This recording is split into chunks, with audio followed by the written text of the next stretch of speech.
Hey guys, Brendan V101 here. I got myself a new sort of project, I guess you could say. Basically what happened, I'm pretty sure I've cracked a ringland in my engine.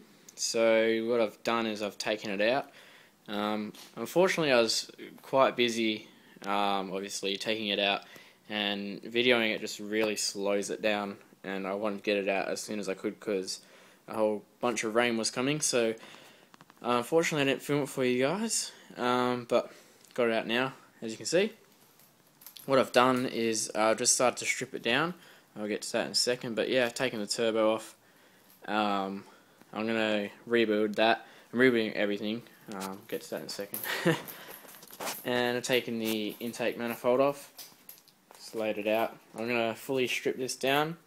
I've taken the injectors out, and what I'm going to do is get them flow tested and cleaned up, ultrasonically cleaned and flow tested, just to make sure that they're still putting out 740 cc's of fuel, and maybe one of the holes is blocked and it's only putting out 550. You never know. So I'm going to get those checked out. It only costs about $20 with an injector, $15 an injector to get them flow tested. So may as well do it while they're out.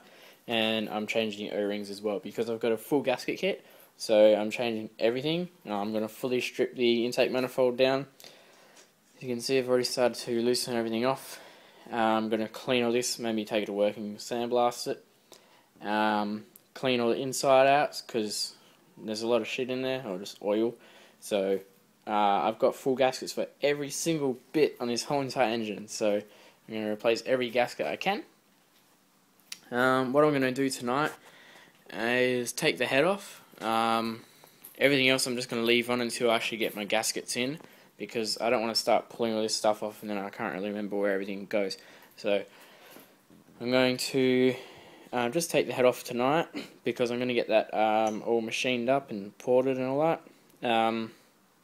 New valve springs, retainers, stem seals, valve seats grinded, so everything's going to get done on the head, so it can handle a little bit more RPM without getting valve float. Yeah, all of these hoses are going to be replaced because these run on the intake manifold and they're a real pain in the ass to change. They're kind of impossible to change without taking the manifold off. So I'm going to change every single hose on this engine pretty much while it's off, because they're getting a bit hard and they might crack. I'm pretty sure that one's already starting to crack, and all the ones in the rear of the engine as well are real pains in the bum to get to. So I'm going to change all those as well. All the turbo, I got a full rebuild kit, so I got every single gasket, all the gaskets there, all the copper washers, yeah, every gasket pretty much. So I'm going to rebuild that there as well. And what I'm doing, pretty sure I think I've cracked a ringland in here. So basically what that means is not the actual ring itself, the area between the ring has a slight hairline crack.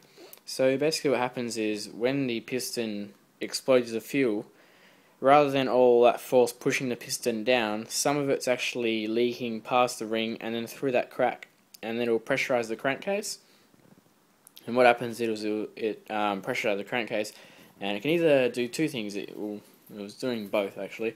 It blows your dipstick out because the pressure has to go somewhere. And then what I did is I made a really heavily vented catch can, but what the oil was doing was coming out here and going straight into the catch can. So my catch can was filling up within about 20 minutes of drifting, which is really not good. So yeah, I'm pretty sure it's cracked a ringland. So what I've done is I've bought a short motor. I was going to rebuild this, but a short motor came up at a really good price. So I bought this fully rebuilt short motor. It's been robo washed. The squirter's been ultrasonically cleaned. It's got new Welsh plugs throughout. H-beam forged rods. The crank's been all balanced and machined and everything like that. And everything's pretty much, all the hard stuff is done. All I'm going to do is slap a head on it. So I'm going to build up the head and transfer everything over. It still hasn't, pretty much, it's just the bare block. It's still just come out of the robo. So what basically what a robo is, it's a like a big washing machine. you sit stuff in a basket, spins around and sprays this high, really hot cleaning fluid on it sort of thing, and cleans everything up. Cleans up really good. All the plugs in the oil galleries have been taken out, so I've got to change them from my engine to this one. So I'll do all that, and it's got to get a rear main seal put on, front main seal.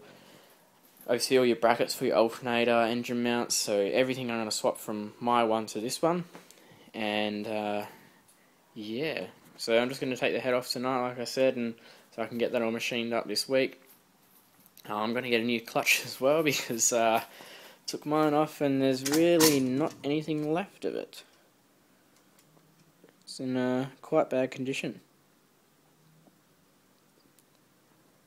Hopefully you guys can see that. The camera is sort of going out of focus, so I'll try to focus it in. But yeah, the clutch is quite rooted. So I'm going to get a new clutch. I'm still deciding what I'm going to get. I'll get the flywheel machined, and obviously the head gets machined and everything as well. And yeah, all new hoses, all new gaskets. So it should be quite a nice little engine, and should put out a fair bit more horsepower, because obviously it's going to get actual good compression now. And yeah, that's basically it. So I'll take the head off, and I'll chuck up another video later on of that. And when I get the head back, I'll start building it up and swapping parts over. So that'll be when the interesting bit comes in, and that should happen within the next couple of weeks. And it should be back in my car within about 3 or 4 weeks. So yeah, alright guys, thanks for watching, and I'll catch you later.